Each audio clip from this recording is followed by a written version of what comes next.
Hi there everyone, welcome to my channel. So in this video we will talk about the benefits that we can get from Android operating system. Before we start, I would like to say thank you so much to all my viewers, silent viewers, and supporters in my channel. Thank you for watching my videos. If you are new with my channel and then you like this video, please hit the like button. Don't forget to share and please support my channel guys if you are new by clicking the subscribe button. So let's begin. Benefits of Android operating system. The Android operating system developed by Google is one of the most widely used operating systems in the world. It offers a variety of advantages contributing to its popularity and widespread adoption. Here are some key advantages of the Android operating system. Number one, open source. Android is an open source platform allowing developers to access and modify the source code. This fosters innovation and encourages a large community of developers to contribute to the platform's improvement.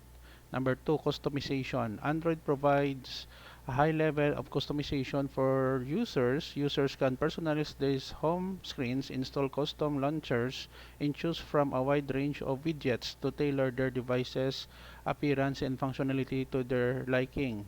Number three, app ecosystem. The Google Play Store, Android's official app store, offers a vast and diverse range of applications. Users have access to millions of apps including productivity tools, games, entertainment apps, and more. This extensive app ecosystem is one of the Android's major strengths. Number 4, device diversity.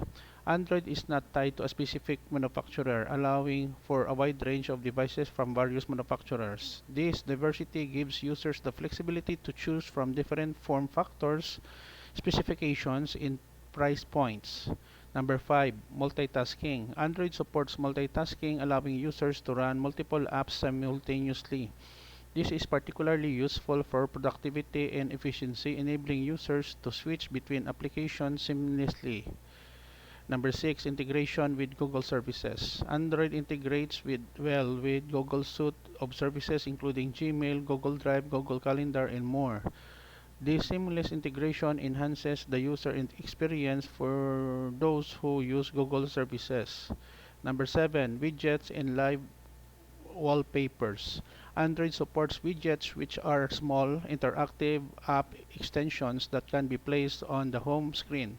Additionally, live wallpapers provide dynamic and animated backgrounds, adding a level of visual appeal to the user's interface. Number 8, Google Assistant. Android devices come with Google Assistant, a virtual assistant that can perform various tasks through voice commands. Google Assistant is continually improving, providing users with a hands-free access to information and device control. Number 9, custom ROMs. Advanced users can install custom ROMs on their Android devices which are modified version of Android operating system. This allows for even greater customization and the ability to use the latest Android features on older devices. Number 10, affordability. Android is available on a wide range of devices, including budget-friendly options. This affordability has contributed to Android's widespread adoption, especially in emerging markets. While Android has numerous advantages, it's essential to note that user preferences vary and some individuals may prefer the characteristics of other operating systems. Okay guys, so this is the end of my report on the benefits that we can get from Android operating system. Thank you so much for watching. Don't forget to like, share, and please support my channel guys if you're new by clicking the subscribe button. See you in the next video tutorial guys. This is your friend Jake saying bye bye for now.